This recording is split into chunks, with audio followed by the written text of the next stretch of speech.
Hi, this is Dale Myler again with my brother Bob Myler, and we're going to go in to the third series of this, or third part of this series of the combination bit.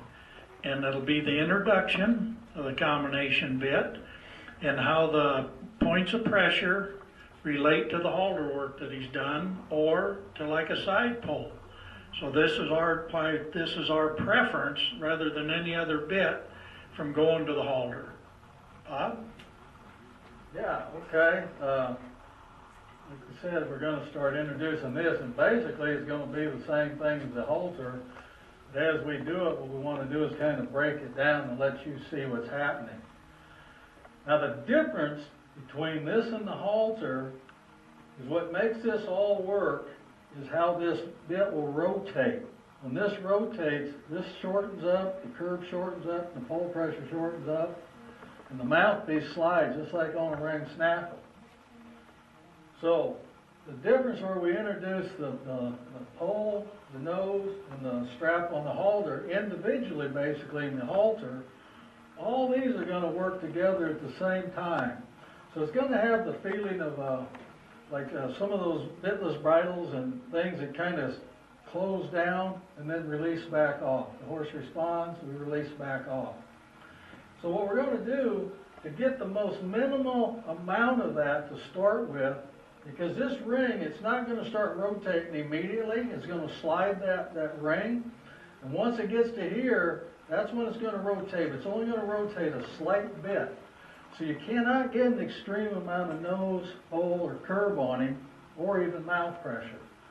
And the other deal is we always start with our laterals, because that lets them ease into all this, because we got all the slack from both sides coming to one.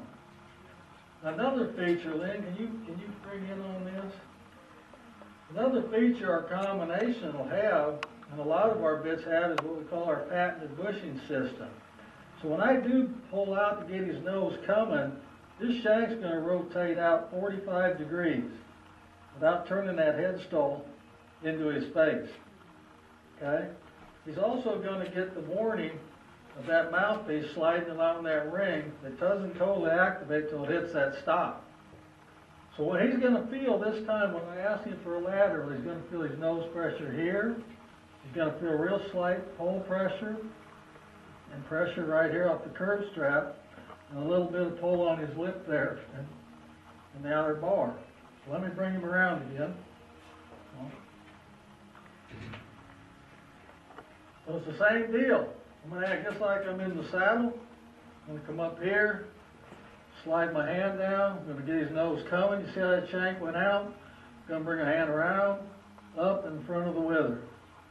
This is all laying flat against his face right now. The shank's rotated out at 45 degrees. We're going to let him release that. That's the lightest feel he will feel of all these coming together. It's just like the halter or anything else. You work both sides, get them nice. And then we'll just drop it, one at a time. And the whole idea of this is so you get confident with what all these do, and he gets confidence with what all of them do. Now, it's going to actually start to rotate as soon as I pull instead of sliding the ring. So it means I have the ability to put a little more nose, pole, and curve pressure on him. The ring's still sliding the mouthpiece. And we're just going to do the same thing. Get his nose coming, ask him right here, get him soft. We're going to work both sides. We're going to work right down to the bottom. Same thing. We want him to understand how he releases all this and feels it. After we get our laterals nice, then we'll move right back up there to the top. Then we'll start working on our vertical again. This here is still the same thing. It's going to give him the least amount of nose, pole, and curve, but he gets just a little bit. He gets a chance to feel this starting to shrink down on him. Then we're going to ask him to break at the pole, and then we're going to release. Another thing that gets into the features, the three different rings is why we want you to play with them on the ground, because we want to figure out what works best for you and your horse. It's a combination of the horse and the rider. Some riders and horse might work very well on the bottom and not work near as well in the big ring. Some people are going to ride in the big ring. Some people are going to ride in the second. But it isn't going to matter which one as long as it's fitting for what you want to do with your horse. You can't hurt them in any one of them. Another thing, they talked about leverage, okay? I hope we got time in this. When you talk about leverage in a curved bit, you usually don't, you talk about here 2 to 1, 3 to 1. That means the purchase, say if the purchase get a 2 to 1, the purchase is only 1 inch, you'd have 2-inch shank. Well, the problem here is, if you see the distance from the purchase to that mouthpiece, even in this bottom ring, my shank is a 1/2 inch shorter than this purchase. So I hardly ever get any leverage on that mouthpiece to talk about.